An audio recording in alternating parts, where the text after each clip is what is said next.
Hello everyone. तपाईँले new year रेजुलेसन्सहरू चाहिँ कतिको बनाउनुहुन्छ? कि बनाउनुहुन्छ र सधैँ चाहिँ त्यसैलाई 2-4 दिन गरेर यत्तिकै छोडिदिनुहुन्छ?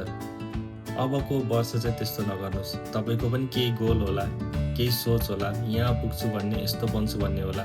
तर त्यसको लागि चाहिँ तपाईँले एकैचोटि ठुलो कुराहरू अथवा सुरुदेखि नै तपाईँले त्यसको लागि धेरै मेहनत गर्नुभयो भने चाहिँ रिसर्चहरूले चाहिँ त्यसलाई फेलियर पनि हुन्छ भनेर जनाइरहेको हुन्छ कि किनकि हामीले अनुमान गरिन्छ नि हामी कुनै कुरा आज नै सकौँ आज नै गरौँ भनेर धेरै गर्दाखेरि चाहिँ छिटो थाकेर चाहिँ लामो दूरीसम्म गर्नको लागि चाहिँ सकिरह हुँदैनौँ कि त्यसैले तपाईँले बरु अटोमिक ह्याबिटको जसरी चाहिँ एउटा सानो सानो एटम जसरी नै सानो सानो कुराहरू चाहिँ तपाईँले आफ्नो लाइफमा चाहिँ पोजिटिभ कुराहरू बिल्डअप गर्दै जाने कि लामो दूरी पुग्नु छ तर त्यसको लागि चाहिँ आज मैले गरिरहेको कुरा चाहिँ यो फर्स्ट स्टेप यो ल्याडरको फर्स्ट स्टेप हो अथवा चाहिँ मैले घर बनाउँदैछु यो चाहिँ एउटा सिङ्गल ब्रिक हो भनेर सोचेर एउटा एउटा गर्दै जानुभयो भने त्यसले चाहिँ अवश्य तपाईँलाई चाहिँ यो 2026 को इन्डभित्रमा अथवा चाहिँ फर्दर इयरहरूमा चाहिँ एउटा कम्पाउन्डिङ रिजल्ट दिन्छ कि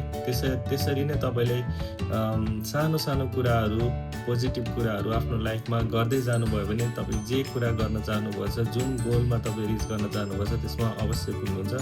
have a great new year ahead.